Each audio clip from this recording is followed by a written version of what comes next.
Shadowheart joins us. Sir Gale's been walking around this whole time with some sort of magic bomb in his chest. I'm not normally one to begrudge someone their secrets, but that's something I should know. To think, Gale's had this devastating war within himself the entire time, and only just mentioned it. Who'd keep a secret like that from his friends? You can't trust anyone these days.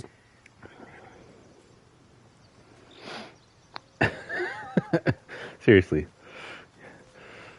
All of them with their secrets, and then... So there's a monster hunter after you. Not anymore. Which is all that matters, really.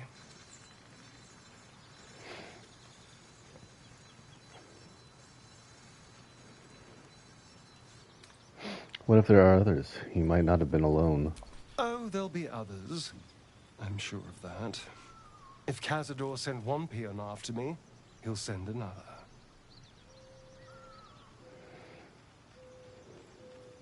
You're sure Cazador is behind this? It was him, I'm sure.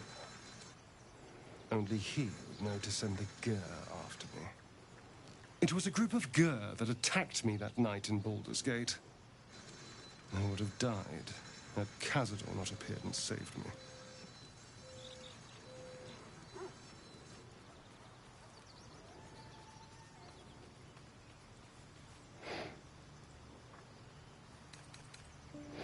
He appeared just when you needed him? Sounds convenient. Maybe. Maybe he was just drawn to the smell of blood. The point is, I have history with these barbarians. Cazador's sending a message. He's reminding me of his power. Even in the middle of nowhere, he can reach me. And he wants me back.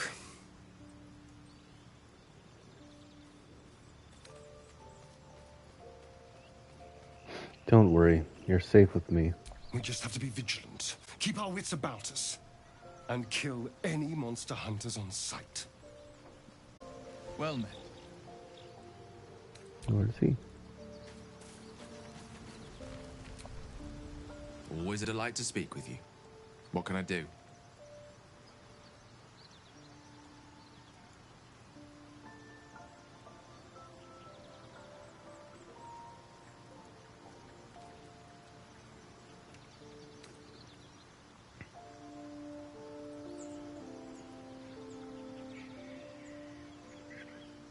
So, what did you think about what I pictured when we were connected by the weave?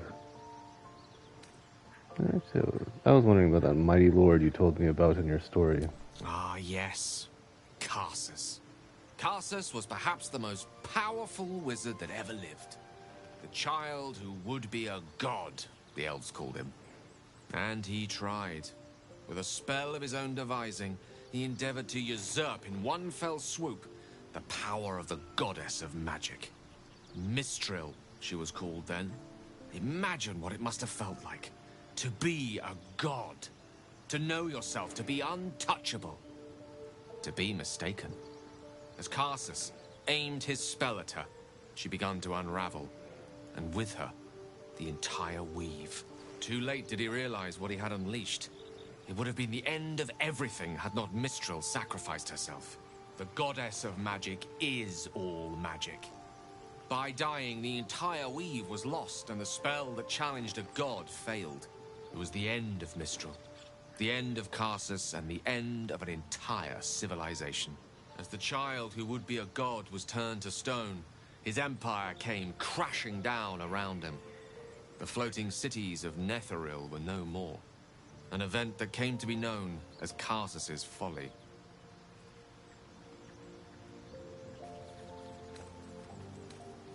You have to admire the man's ambition. He very nearly succeeded. If it takes the death of a god to stop you, I'd say your ambition has gotten somewhat out of hand. Not that I'm one to talk, of course. Now, so many centuries later, I try to follow in the footsteps of Karsus. Not to destroy Mistra, but to prove my love for her. I tried to control only a fraction of the magic that was unleashed that fateful day. I merely sought to return one tiny diamond to an imperfect crown. Gale's folly, one might call it. History, repetition, It's the way things go.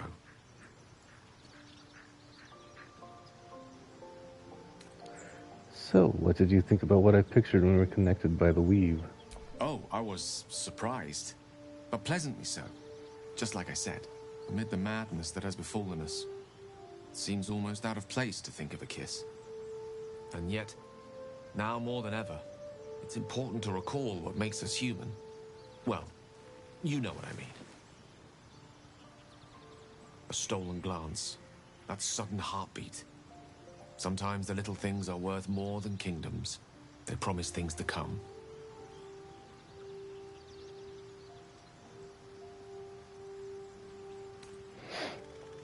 If you ever feel the Netheri's magic overtaking you, what will you do? If it should ever come to that, if I ever know I am no longer able to stop it, I will do anything I can to ensure no one but me pays for my mistakes. I will find the remotest place on the surface of Faerun, or perhaps far below in the depths of the Underdark. I will await that death, alone. I promise I will not betray your trust. You kept me by your side despite the menace that I am. If worst comes to worst, I will be long gone before the curtain falls. Oh, you asked me questions. Ain't no party in here. We're doing the Absolute's work. State your business.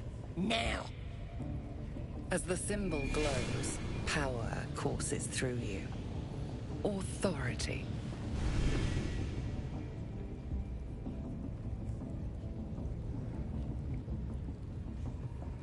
I'm not here to talk to a lowly guard.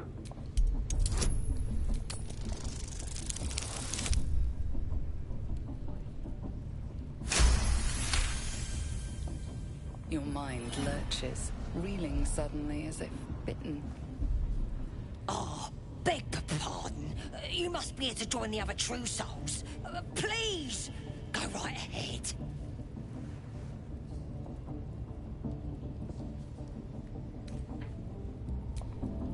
Bloody racket. Seluna. As if mingling with a horde of goblins wasn't bad enough. Let's do what we have to do, then get out of here. You don't have to tell me twice. Good. I wasn't intending to. Now here's somebody special. The Absolute has touched you, hasn't she? Priestess Gut needs to touch you too. Hold out your arm so I can mark your flesh.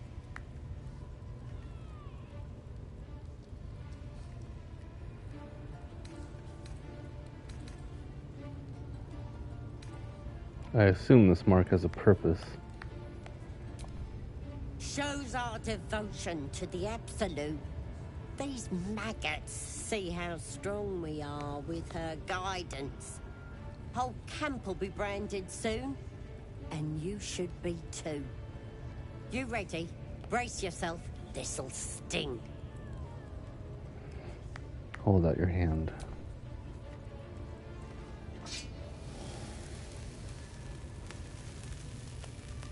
Hold still.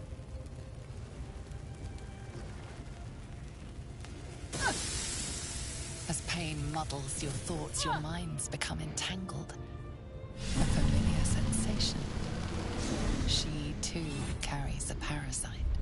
Darkness seems to swallow the temple, leaving you with a vision of the goblin priestess receiving instruction from a handsome young man, one of the chosen. The vision dissolves away. You stand before the goblin priestess in the temple once again. Sever the connection. Your minds brush against one another, but are swiftly parted. Don't want to get intimate in front of the novices. Fair enough. Got some weird shadows in your head. Maybe I can help with that. Us true souls gotta look out for one another.